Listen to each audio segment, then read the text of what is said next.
Amid rising tensions between the U.S. and Venezuela, sources tell CBS News senior military officials have presented President Trump with options for potential operations in the South American country.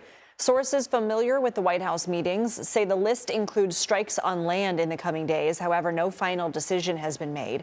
The Pentagon declined to comment, and the White House has not yet responded. CBS News Pentagon reporter Eleanor Watson joins us now. So, Eleanor, what more do we know? Well, as you said, Lindsay, we reported today that yesterday at the White House, Secretary of Defense Pete Hegseth and Chairman of the Joint Chiefs General Dan Kane presented the president with options on Venezuela, including striking targets on land. That would be a shift. So far, the military has been striking alleged drug boats in the Caribbean and the Eastern Pacific, with at least 20 strikes so far in a mission that the secretary actually gave a name to today, calling it Operation Southern Spear.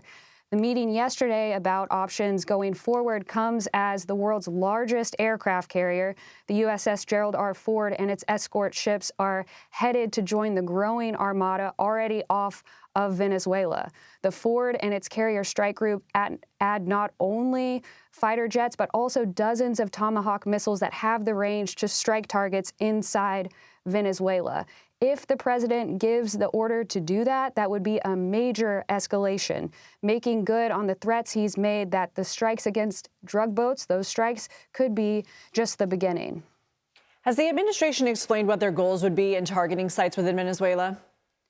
The Pentagon stated a reason for the buildup in the Caribbean is to go after drug cartels, to counter narcotics. But President Trump told Norah O'Donnell on 60 Minutes that Venezuela's President Nicolas Maduro, his days as president are numbered. The strikes against the alleged drug boats, which started with targeting boats allegedly from Venezuela, along with the now roughly 15,000 U.S. troops in the region, are at the very least a pressure campaign against Maduro.